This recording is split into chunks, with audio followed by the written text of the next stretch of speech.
we have so much decision fatigue. Like there's so many decisions that we are met with every single day, even beyond food. And so if you can simplify your food a little bit more, it's really going to help people stay compliant and like stay what they need to be doing in order to support that healthy lifestyle. So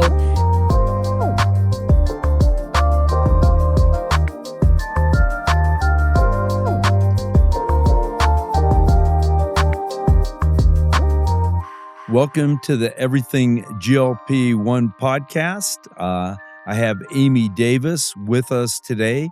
Amy is a registered dietitian with a tremendous background in helping people achieve their optimal health and nutritional status, and has some great insight for us today as far as GLP-1 use and how to maximize nutrition and your habits to really optimize your results.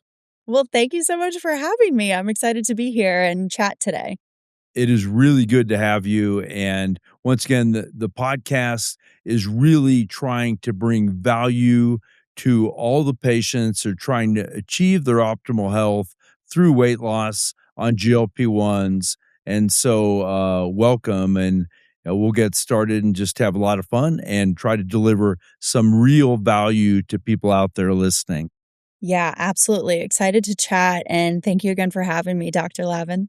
We love GLP-1s used the right way with oversight, where patients can, for the first time, lose weight, get to their goal weight, and achieve long-term optimal results, all the while doing it within a program where you maintain muscle mass by getting adequate protein and doing adequate resistance training, which can be weightlifting or some kind of resistance training, and then optimizing your sleep, trying to make sure that your habits that hurt you are minimized, like drugs or alcohol or smoking, and just really achieve your optimal health and results in life. So from a eating standpoint, nutrition standpoint, what are your tips for people in general when they're on GLP-1s?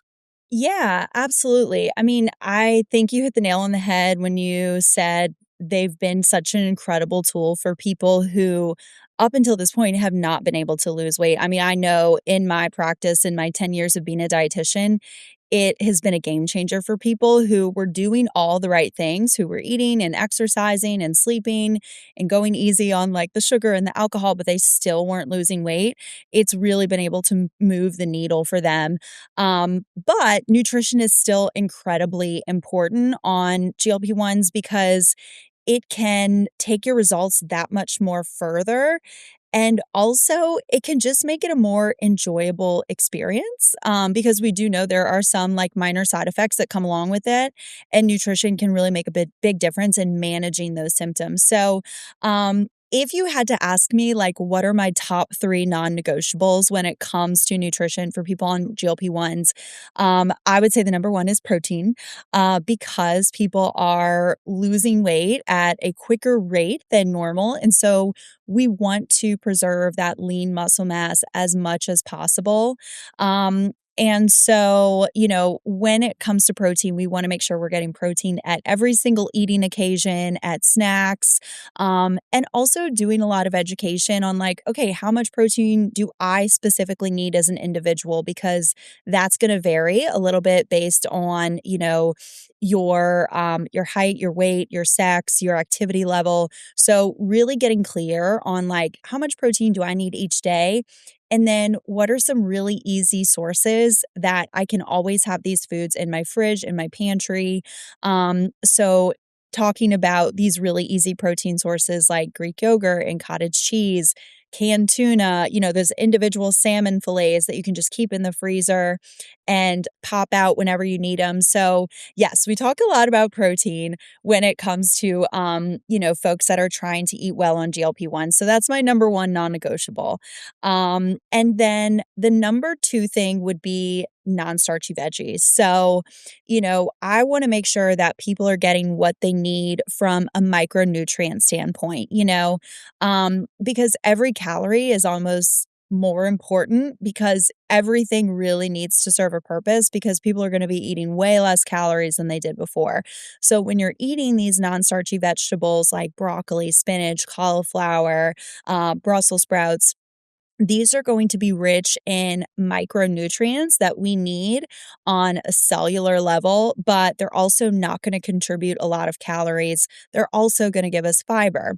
And so it's kind of like a triple whammy of making sure we're getting the nutrition that we need without, eating too many calories.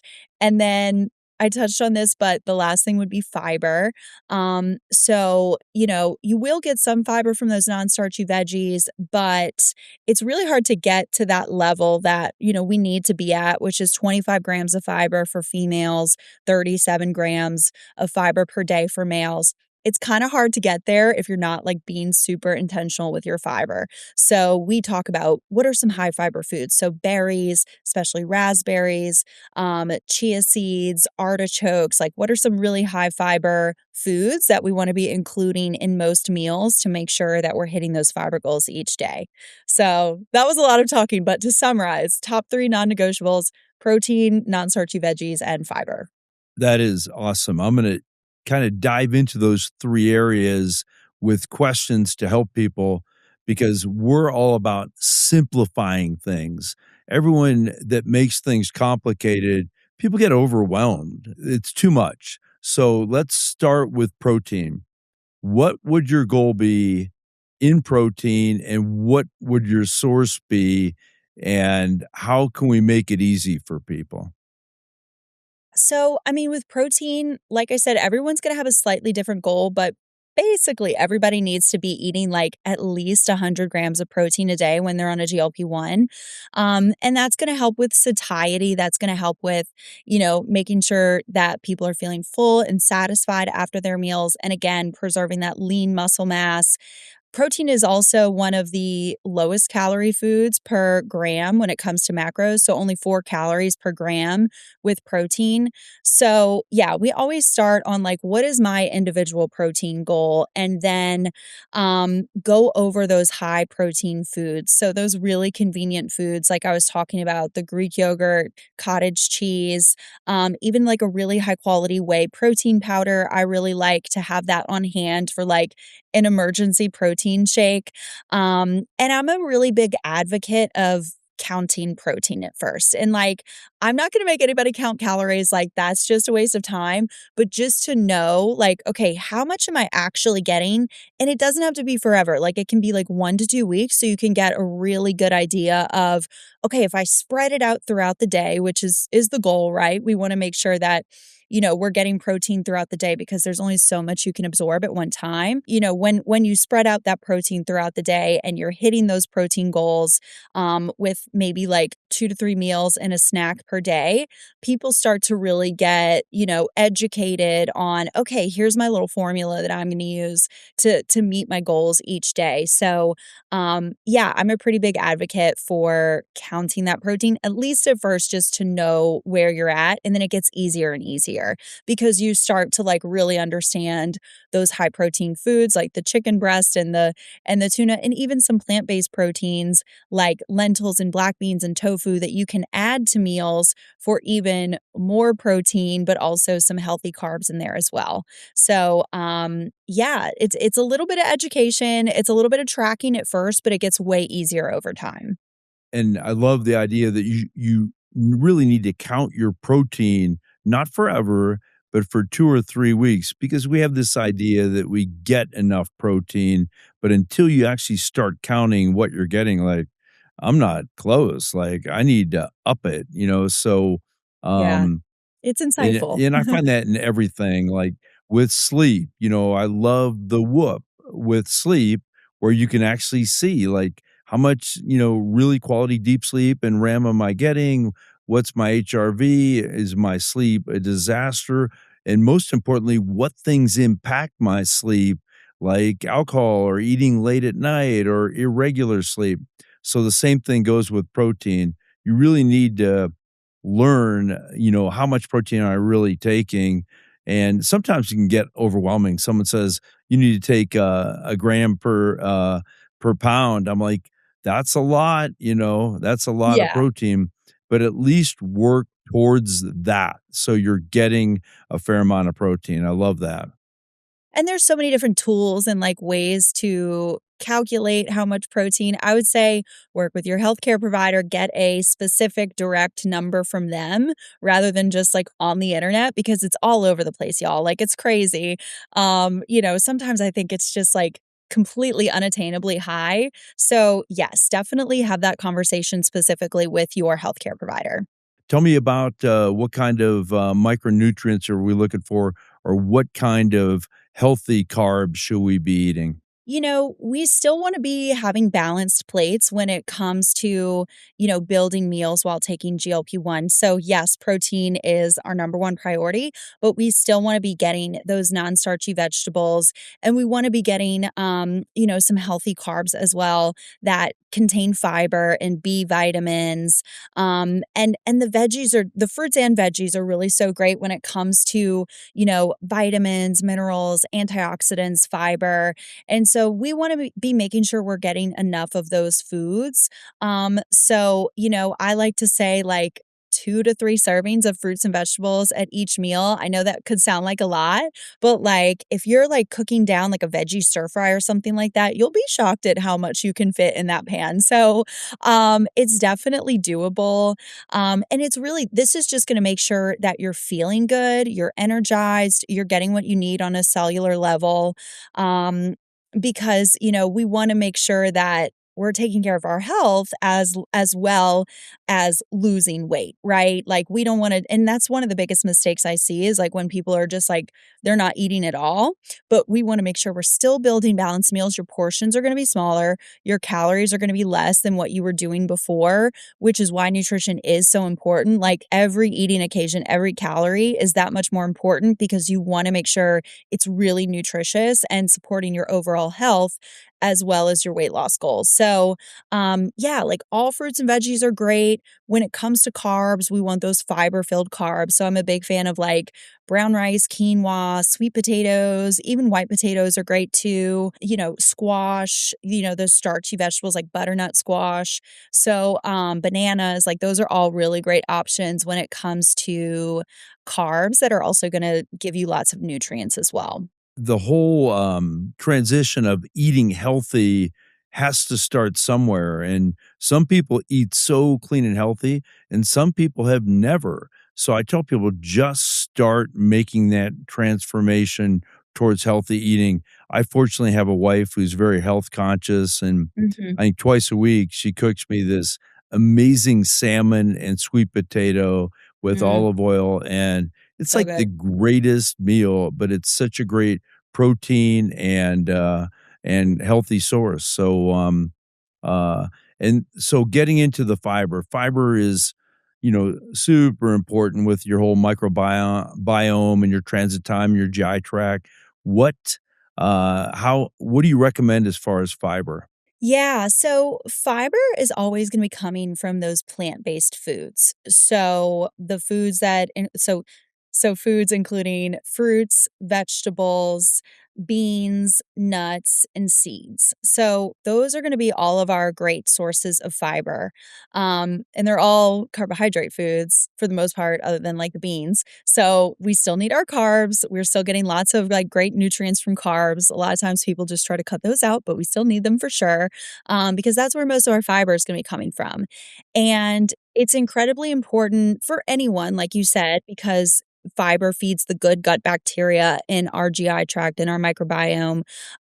But with people on GLP-1s, a lot of times, food is moving at a slower pace going through the digestive system. So it's really important to get that fiber so people don't run into constipation. It's along with drinking enough water. So yeah, it all goes hand in hand and it's incredibly important for people on GLP-1s. Some of my favorite sources of fiber are going to be berries because they also are so rich in antioxidants supplements, and they've been researched for like brain health and gut health and skin health. And so I love a berry. So any types are fine, but raspberries particularly have like 8 grams of fiber per cup, which is super high.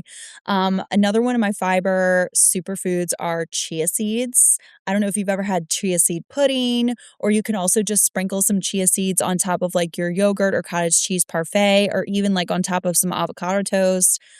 Throw them in a smoothie. They're incredibly versatile, but they're really high in fiber. I think it's like 12 grams of fiber per tablespoon or something like that. So they are really Wow. incredible sources of fiber, and they're soluble fiber. And so if you put chia seeds in water, they're actually going to gel up. So it's a really great source of soluble fiber to bulk up the stool. So if folks are having the issue of diarrhea as opposed to constipation, definitely get some chia seeds in your body. That's really going to help kind of bulk up the stool and prevent any sort of or help to prevent diarrhea moving forward. So, great tip if you are having that side effect on GLP-1. So, chia seeds are another great one. And artichokes, I feel like, are also another underrated vegetable when it comes to fiber. They're actually quite high in fiber. And I love to chop up some artichokes and put them in like a really big pasta salad with some chicken breast and like a high fiber pasta and like tomatoes, onions, cucumbers, artichokes, bell pepper, and kind of like a Mediterranean type pasta salad, which is great for summer right now. So, yeah, that's another fiber superfood as well. And beans. I mean, lentils, black beans, they're an incredible source of fiber. I want to say about 8 grams of fiber per half cup. So, if you wanted to make like a turkey taco bowl with a bunch of veggies and some black beans thrown in there on top, that's going to bump up your protein and fiber and be a really great, delicious, hearty meal that you can cook once and then eat throughout the week. So, yes, lots of great fiber foods there. And hopefully, those are some good like meal tips for you guys as well at home. One of the things, just for everyone to understand, the GLP-1s have a lot of impact to help people lose weight, a lot of central impact on the arcuate nucleus and the hypothalamus, decrease your hunger and create more satiety. And then, of course, on all the mesolimbic pathways to decrease your dopamine spikes and your signaling to eat. But one of the impacts on your GI tract is to slow GI transit time. And it starts with the stomach, where it really slows stomach emptying. That's where you get full faster, but it also has an impact on the small intestine, large intestine, somewhat to a lesser degree the farther you go down, but it still has an impact. So, if you slow transit time, you can actually cause, increased incidence of constipation. So, because of that, we obviously want to really stress the importance of fiber, hydration, and I usually recommend people take magnesium. It helps you sleep, but it also helps you with your GI tract also. So those are just some little tips, but certainly fiber is central to a healthy GI tract. Just from an overall gut health standpoint, fiber is super, super important. But yeah, to also kind of help fight some of those symptoms that some people may experience, really important there. That is great. I want to get your thoughts a little bit on fasting. Fasting, we know, has a lot of longevity impacts as far as telomere health and different things at the cellular level to increase your redox and your oxidative stress capabilities at the cellular level. So you're kind of balancing fasting with you want to maintain muscle mass, but so you still have to get your protein in. You have to do some kind of um, resistance training slash weightlifting. And just to add one little tip on the weightlifting, you and I talked about it earlier. Um, one weightlifting event a week, meaning you work out one time with weightlifting a week and you get 75% of the benefits of weightlifting for muscle preservation. So I think people that have never touched a weight in their life come into this, start GLP-1s. They hear that weightlifting, resistance training, what? Oh my God, like that's overwhelming. But if you just do it one time a week And the other thing is the biggest muscles in your body are actually your glutes and your thighs. And so just doing dips once a day, once an hour, like 10 dips when you're at home. Obviously, if you're out in public, that'd be a little odd to be doing dips in the middle of the bus station, but whatever it takes. But anyway, don't make it overwhelming is kind of our point. Use simple, common sense changes over time to really impact your health. And I heard someone over the weekend talk, and he said, um, he's a brilliant trainer, and he said, um, uh, a routine subpar exercise routine is highly superior to an erratic, excellent exercise routine. So don't worry about perfection. Get out and do something. Yeah, absolutely. I mean, like, we just have to meet people where they're at, right? So if they are going from 0 exercise to and then, you try to say like, "Okay, yeah, go to the gym like 3 to 5 times a week." That's just not realistic, right? And so part of goal setting is It's like we never have going to to set happen. realistic goals. Totally. So setting realistic goals and like also like having that research to back it up, like you get 75% of the benefits of strength training with just 1 session a week, like, that's amazing, that's brilliant, and that information just makes it that much easier for someone to implement that into their routine and be motivated to do it. So, yeah, I mean, it's the same with nutrition, like, I don't expect someone who's eating fast food every single day to all of a sudden, be eating 5 plus servings of fruits and vegetables daily and hitting their protein goals. It's gonna take some time, but, you start with small changes and then over time you add and you evolve until you really reach this healthy lifestyle. So yeah, it can take some time, but it's definitely important and it's also so much easier when people are taking these GLP-1s. It makes it a lot more doable for them. So that's the beauty of it. I love it.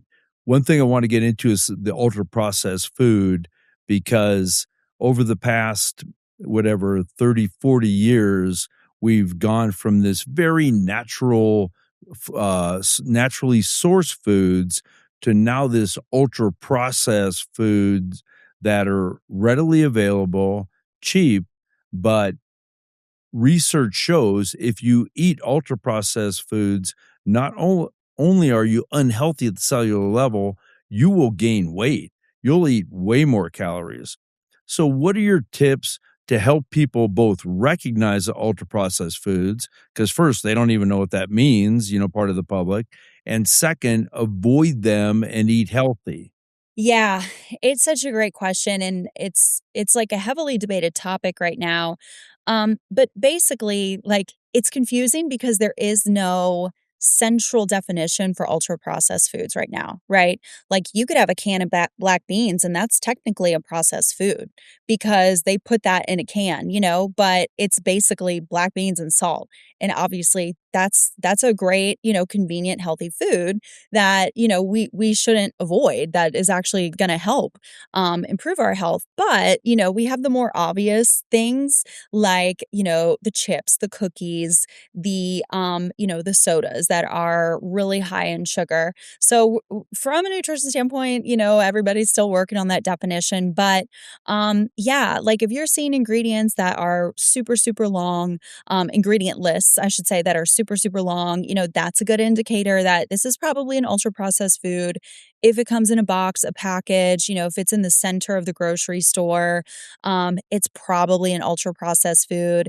And the thing with these foods is they're high in calories, they're high typically in fat and sugar and salt. So they're ultra addicting to the palate. Like we want to keep eating more of them. I mean, who has ever eaten one Oreo and then just put it down, right? So we're really up against like nature when it comes to eating these foods. They're highly addicting, they're really easy to overeat.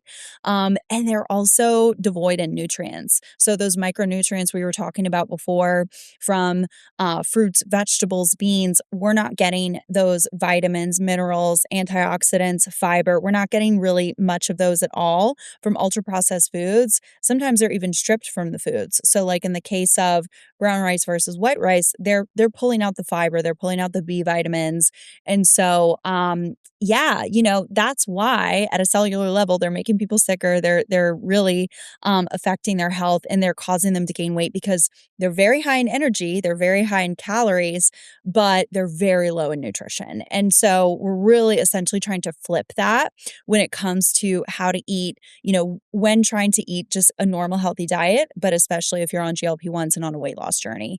So, yeah, no one's going to be perfect. Like every once in a while we may have like chips at a birthday party, or, have a nice little treat, like, every now and then. But it's really kind of identifying like what ultra processed foods could be really a barrier to me eating well, and kind of slowly maybe replacing those over time. One good thing is like there's so many healthier options available these days when it comes to like those comfort foods that we've loved forever. So like, there's higher fiber chips, or chips that are made with better ingredients, way less ingredients. There's lower sugar options out there when it comes to treats. So, yeah, it's definitely hard, especially if it's a staple in your diet, but little by little, kind of replacing those. Maybe instead of like having chips as a snack one day, you have even just a smaller portion of chips, but you pair that with a Greek yogurt ranch dip and carrots and celery. So you feel like you're not completely removing them from your diet, but you're just having a much smaller portion of it. And you're pairing that with more of the foods that are going to support your goals. So, and then, you might get to a point where you're not even craving those foods anymore. Like you're good with the crunch from the celery and the saltiness from, the ranch dip. And so again, it's something that happens over time, but slowly and surely replacing them with healthier options, that's going to be a really helpful thing. The whole addictive nature, and I heard a talk recently from where all of our foods were taken over by our tobacco companies. The Kraft Nabiscos were bought by R.J. Reynolds and Philip Morris. So now you've got the addiction scientists of tobacco looking at foods. So you've got all these foods now that are highly addictive, high energy, calorie dense. Mhm. And you combine that with our central programming, realizing we're a scarcity based beings. Our whole genetic evolutionary makeup of our brain is based on food scarcity for 250,000 years. And then you've got 150 years of, refrigeration and food available. And then 40 years of scientists trying to make these calorie dense addictive foods.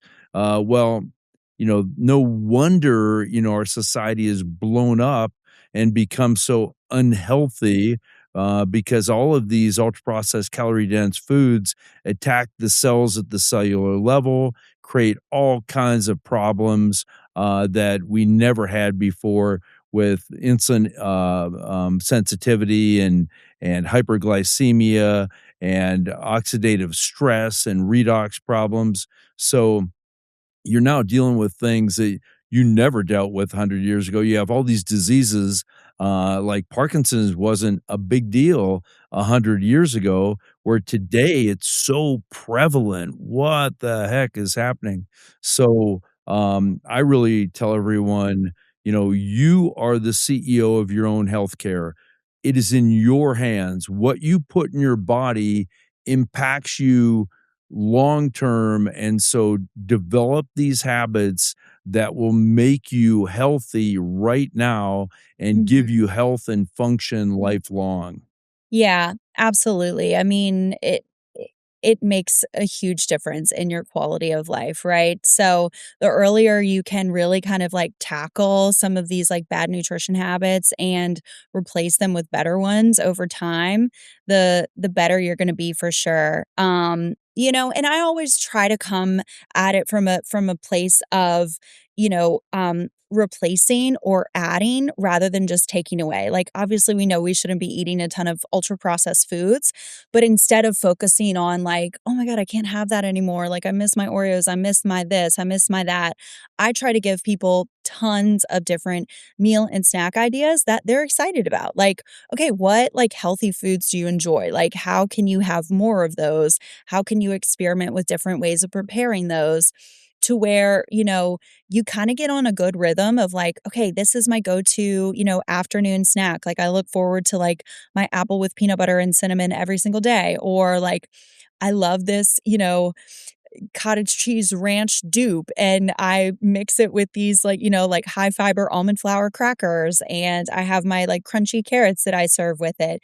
So the more you do it, the more you get into this like rhythm of actually like looking forward to these healthy foods and these nutritious foods. And then it's kind of like a rinse and repeat, like exactly like you said, how your wife makes the salmon and sweet potatoes like at least once a week. You start to look forward to these meals and it's going to support your health. It's going to support your goals and the whole family loves it. And so it's just like, okay, these are one of my go-tos.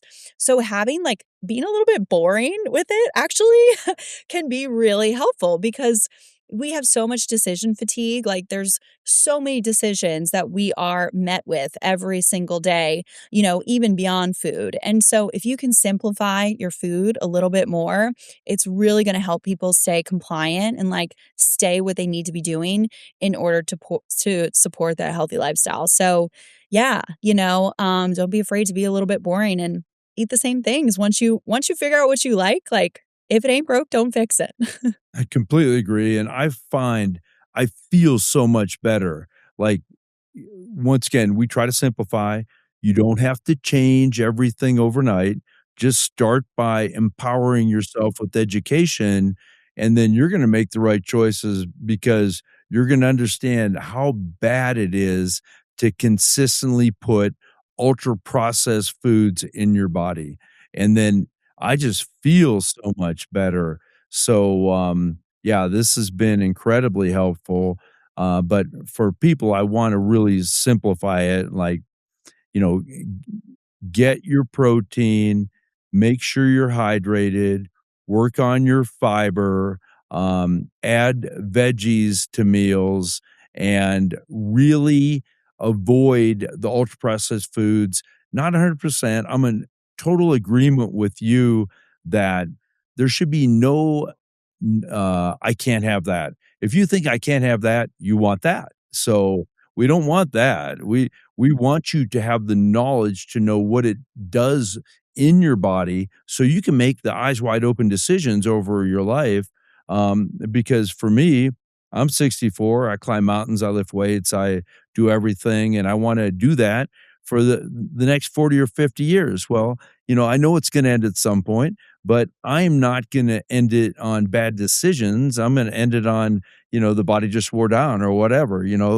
I wanna have fun and play and live life to the highest level for as long as I can, and I want people to have the information on how to be able to do that. That's what it's all about, we